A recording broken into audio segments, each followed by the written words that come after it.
কলেজের বন্ধুত্ব খুব জোর কলেজের পরীক্ষার লাস্ট কোয়েশ্চেন পেপার অবধি থাকে।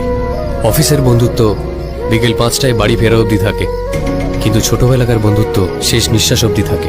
যদি এই কথাগুলো তুই বুঝতে না পারিস, তাহলে ছোটবেলাকার তোর কোনো বন্ধু নেই, অথবা তোর বয়স বেড়ে গেছে কিন্তু তোর বুদ্ধিটা একদমই বাড়েনি। আমরা এনজয় করতে এসেছি, এনজয় কর। ওকে?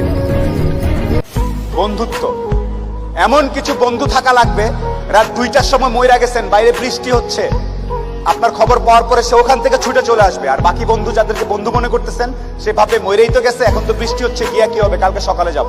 এই গ্রুপ থেকে দূরে থাকতে হবে।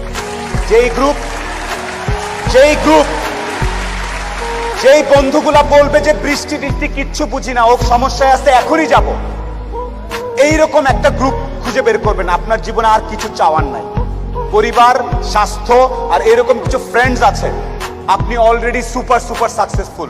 পৃথিবীর সর্বোচ্চ ধনী ব্যক্তির থেকেও আপনি সাকসেসফুল।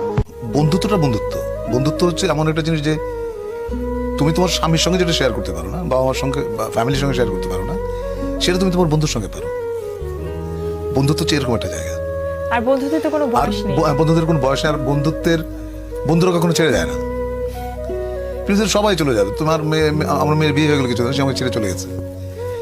সবাই ছেড়ে চলে যাবে, বাবা মরে যাবে, মা মরে যাবে, কিন্তু বন্ধু কখনো হারায় না। সবাই বলে বাপ মাই বেস্ট ফ্রেন্ড, তাদের সাথে বন্ধুর মতো মেশো। সবাই বলে বাপ মাই বেস্ট ফ্রেন্ড, তাদের সাথে বন্ধুর মতো মেশো। বলছি দাদা, বাপকে গিয়ে বলতে পারবে কালকে সিগারেটটা আমি খাইয়েছিলাম, আজকে তুমি নিয়ে এসো। কম্পিটিশনের যুগ, ফেল করলে বাপের গালি, কম কামালে বউয়ের বাণী। কম্পিটিশনের যুগ বস, ফেল করলে বাপের গালি, কম কামালে বউয়ের বাণী।